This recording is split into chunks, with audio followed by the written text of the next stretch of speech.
most people don't realize about fashion today, it's not so much about what it actually looks like, which is what most people think.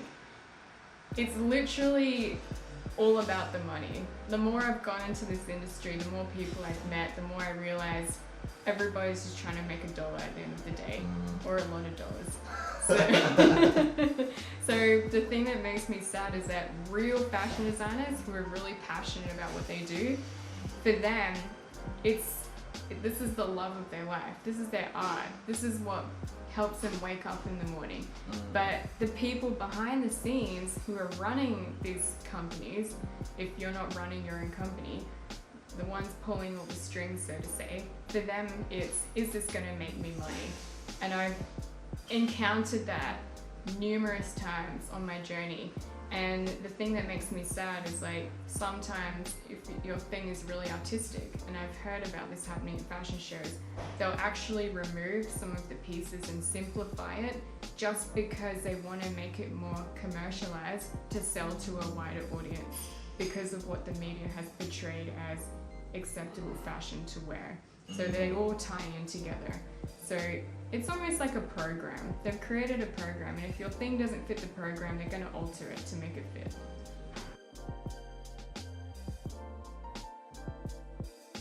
Lakshmi Bee always started out as an artistic expression.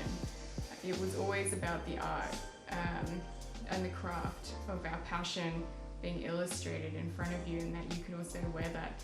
But one thing I've realized is there is a massive global crisis that's happening right now that a lot of people don't know, and it's that fast fashion is literally the second form of the world's largest pollution right after the oil industry, which is huge, even more than plastic. And these are the clothes that we're wearing on our own bodies. And just because of that, it's made me look into ways that we can all help and combat that issue by using what we have. And so because of that, I've been looking into the fast fashion side. What can we do to reverse this? So I will be looking, actually we're currently working on a fashion line. It's like the reverse of fast fashion. So basically we're taking clothing that already exists and we're turning it into new fashion. Quality pieces that are gonna last for a long time to come, easy to restyle and rewear. So that will be what you would call vintage fast fashion, so to speak. So basically fast fashion, it's the production, it's how the clothing is made. There are massive global issues attached to that. And it's also basically the clothing itself and what happens after people buy the clothing. So fast fashion is like your massive department stores. So, you know, you've got like your Zara, H&M, all those giant department stores like that. So these are clothes that are produced at the most minimal costs, and that includes the labor and the production. They make it as cheaply as possible, but, you know, enough to meet the industry standards of passing as a proper garment. And what you'll find with these clothes is they don't last long. So they might tear more easily than our clothes from the past. The fabric might deteriorate and get holes a lot more easily as well. And people will just end up chucking it out. And the second thing is the media. The media has literally been formed to train people that they need the next best thing. It's the consumer society. It's like spring, summer is on the way. You need this dress. And then the next season, autumn, winter, you need this jacket with these pants. Forget last year's, you need this one. But now they're saying there's 52 seasons in a year, not just 4. So every day there is a new item of clothing that apparently you just have to have. So the problem with this is when you feed it, it's like a drug. Like you buy into it, you want more, and you keep going, and then you see the cheap price. Oh, it's only $50, or it's only $20. Oh, it's just a t-shirt, you know, or whatever. And then you're wearing it once, and then you're throwing it out. And these are ending up into these massive piles of toxic landfill waste. Wow. And it's just awful.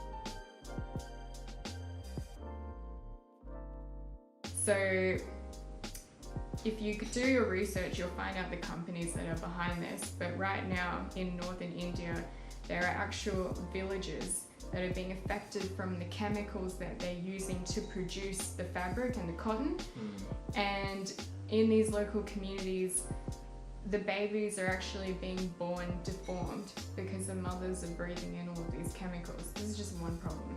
And a lot of the cotton comes from this particular place in northern India. There's a lot to this. Even the chemicals from the dyes being released into the rivers. You know, you've got your toxic landfill, and then the final thing, which is really on my heart in the stories that I've seen, is the slave labor that are behind these clothes. Now, a lot of these people aren't even getting paid a proper wage, and because they haven't been shown any better, they think this is all there is. So they're willing to accept it, and they've got to feed their families.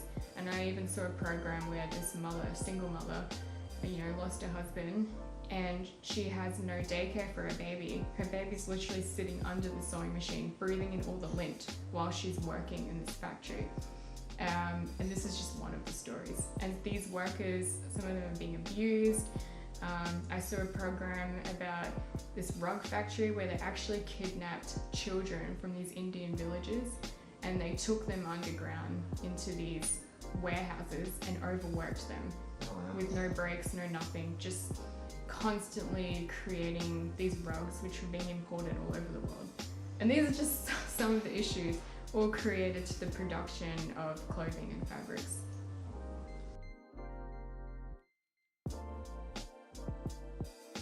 So it's something that I hear all the time, you know, this issue is so huge, like, what can we do? There's nothing we can do about it. Like, it seems so far gone. But the really amazing thing is that it always starts with just one person who decides that they want to make a change. And right now, it's starting to become a movement, and some of the bigger designers, you know, have caught on to this, and they've made some major changes to the way that clothing is being produced, which is amazing. And you've got people like Stella McCartney who are leading this mission as well globally. And out of that, you've got a lot of everyday young local designers like myself who are getting teams together and looking into more sustainable ways to make clothing, recycling, upcycling. So there's a lot of separate groups that are doing this right now. So it starts with them. And then I always say to the everyday person who's not into fashion, busy, got their own things going on, don't really care, don't really understand, I always say, just basically use what you have. So start with things that are in your own wardrobe. So it can be as simple as re-wearing something that you haven't seen for a while, hiding in your closet somewhere. It can be as easy as going to the vintage store. The things in there are so cheap, and you find some amazing gems in there.